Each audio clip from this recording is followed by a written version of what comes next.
L'émotion. Super. Bienvenue à bord. Merci beaucoup.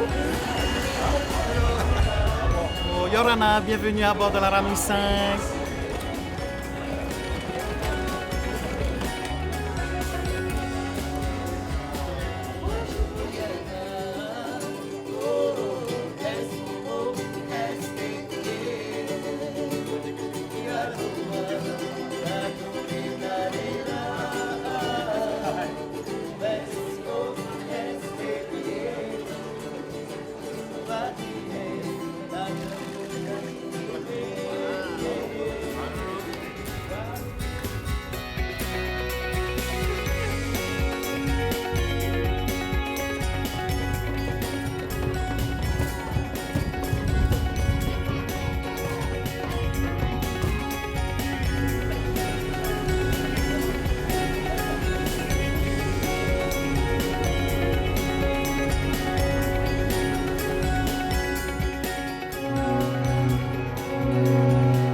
Les Australes dans le cycle des voyages que l'on fait aux Marquises avec la Ranouille 5 et prochainement avec le futur Aranois.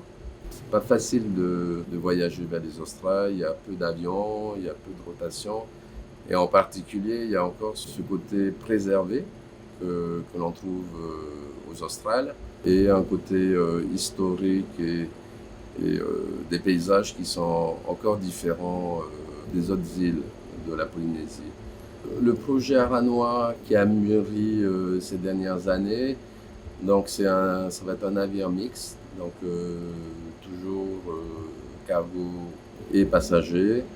Donc ce navire va s'inscrire dans la desserte des îles australes et surtout toujours la découverte des îles avec dans l'environnement économique, c'est-à-dire que les habitants vont venir non seulement à la rencontre des passagers, mais aussi récupérer leurs biens ou leurs marchandises qu'ils ont commandées à Papeete. Ce mélange magique bateau, équipage et découverte, oui, c'est ce qui fait l'ADN même de la Ranouille. Et pour la Ranois, on aura aussi forcément ce ratio-là, 60% minimum des gens des Australes. Quoi de mieux qu'un habitant des Australes travaillant sur un bateau pour faire découvrir son île, son archipel et son histoire en réalité. La Ranouille 5 a programmé encore des voyages découvertes aux Australes en 2024 et en 2025 en attendant l'arrivée de la Ranois courant 2026.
plus en plus maintenant vient dans les archipels des îles australes. Franchement, pour nous, c'est vraiment une aubaine pour développer le tourisme chez nous. Nous mettons en place un programme de déroulé sur toute la journée. Et nous avons des sites archéologiques à visiter, nous avons des plantations à faire visiter, et tout ce qui est les meilleurs spots qui existent sur l'île de Lourdes pour pouvoir faire découvrir notre île à tous ces touristes qui arrivent sur notre île.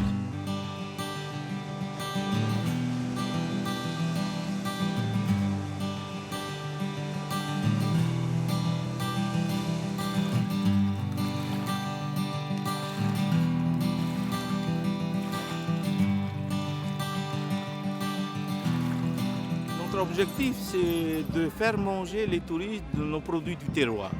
Alors, ici, sur le site que vous voyez, nous sommes en train de préparer, on a préparé depuis 2 jours de repas à la tahitienne, appris par nos anciens et ce que nous perpétuons aussi. Vraiment, ce sont des produits du territoire, du taro, du porc, du poulet, du poisson cru, tous les produits que nous trouvons sur l'île de Lourdes. Qu'est-ce qu'il y a dedans? Il y a du poisson et du cochon.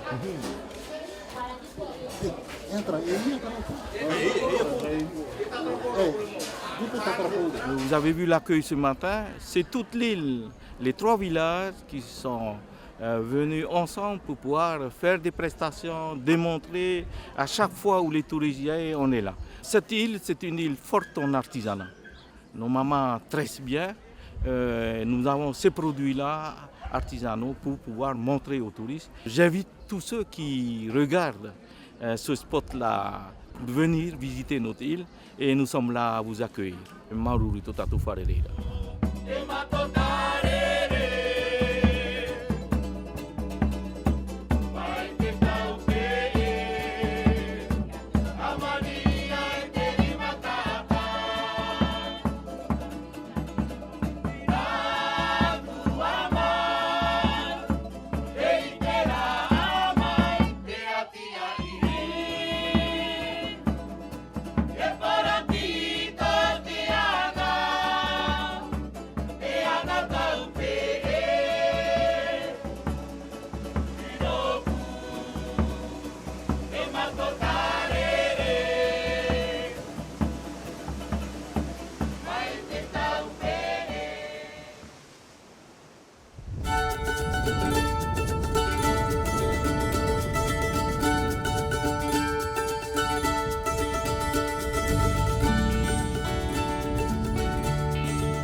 Bonjour et bienvenue à Irimatara.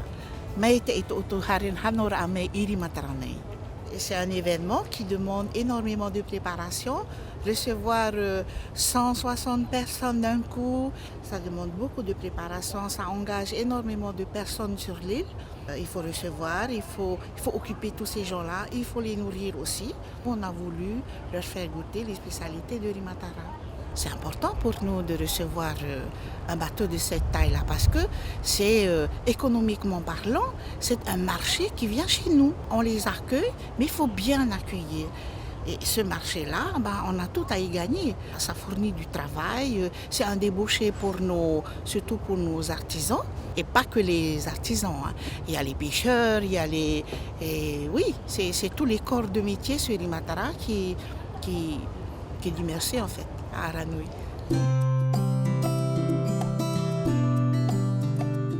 La star de notre île et en même temps c'est ce qui nous symbolise le mieux, c'est notre oiseau endémique qui est le hura.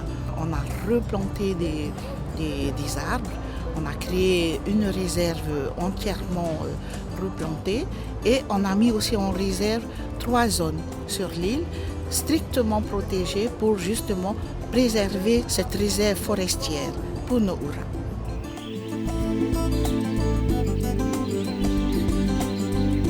Sur le site du CJA, le Centre des jeunes adolescents de Haumo'o, ici à Rimatara.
En tant que guide et puis vice-président du comité du tourisme de Tupoué, franchement c'est très bien.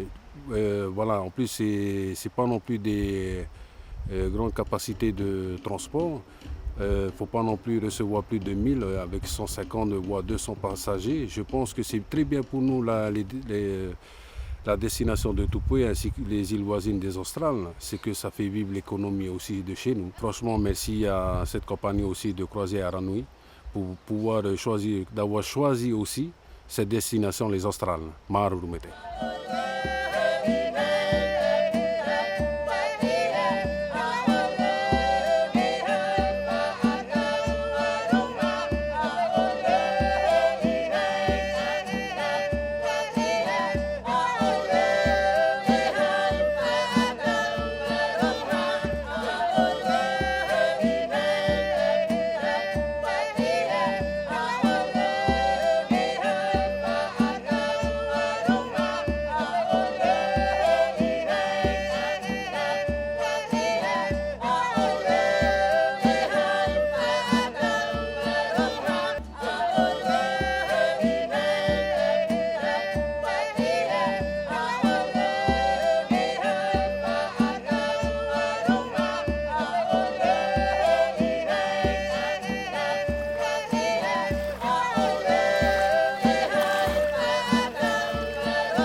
Monter, descendre, monter.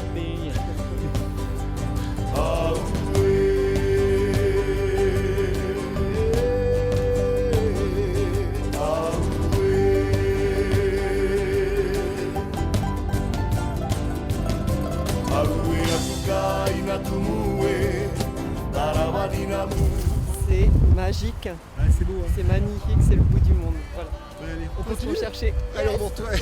Allez, Nana. Allez, on y va.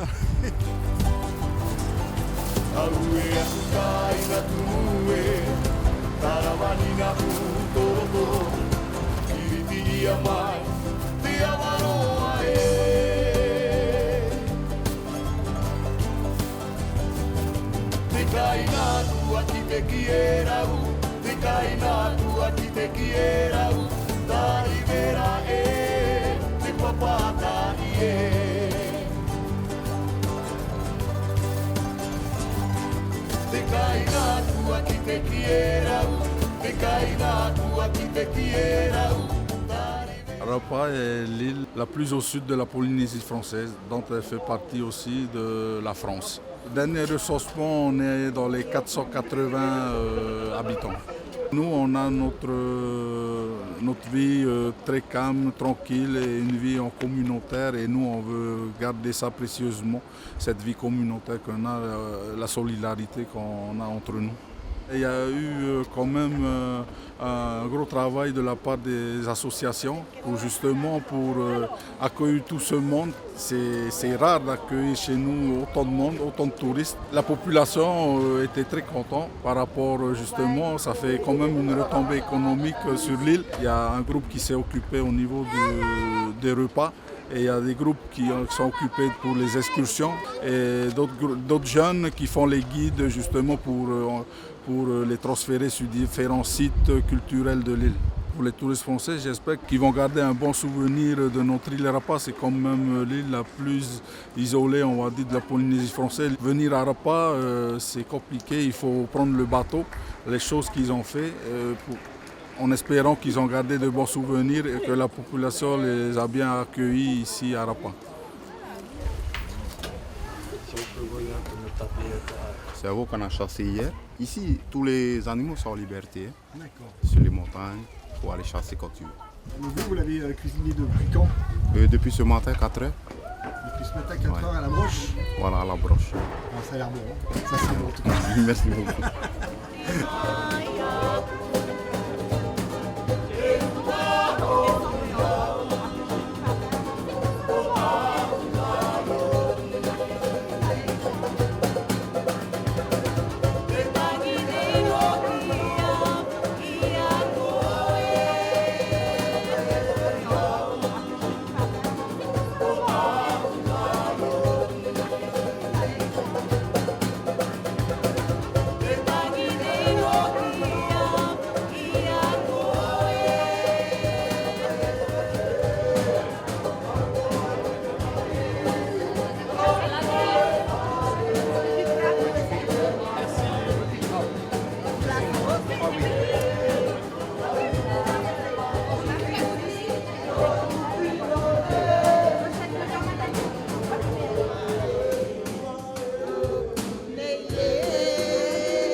Restez heureux sur votre île. Ah oui, ne vous inquiétez pas, je serai toujours heureux sur mon île. C'est magique, mais je vais encore pleurer. C'est tellement émouvant, regarde.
Ce que nous proposons pour les touristes de Arani qui viennent d'arriver, nous leur proposons des produits locaux, typiques de Revavé aussi, du coco râpé, de la papaye, de la canne à sucre, des bananes vertes qui sont cuites, des pomelos qui poussent aussi sur Revavé, que des produits sains que nous proposons.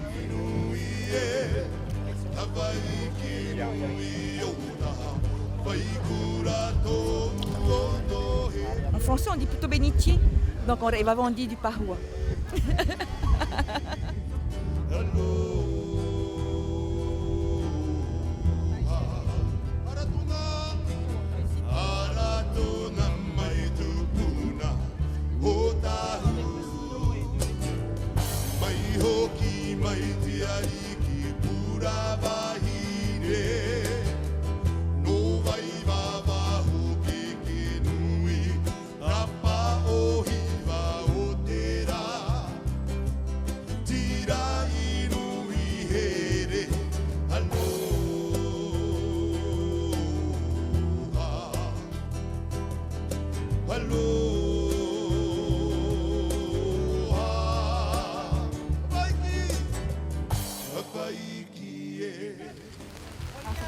Voilà, super.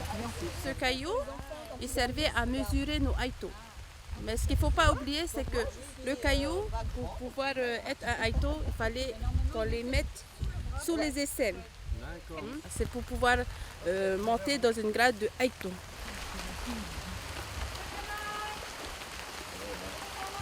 On dit souvent que lorsqu'il pleut, on nous bénit, c'est une source de confiance en fait de la terre tout d'abord, envers nous et envers ce qu'on entreprend et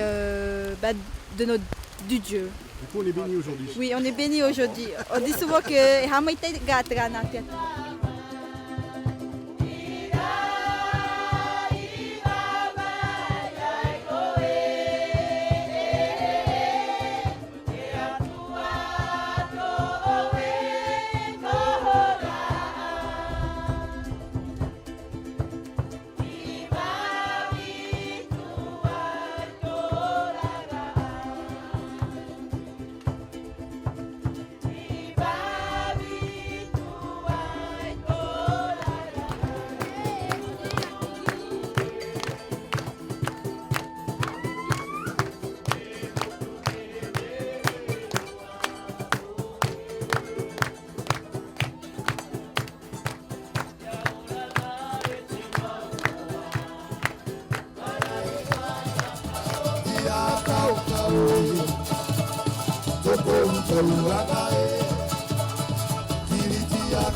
Don't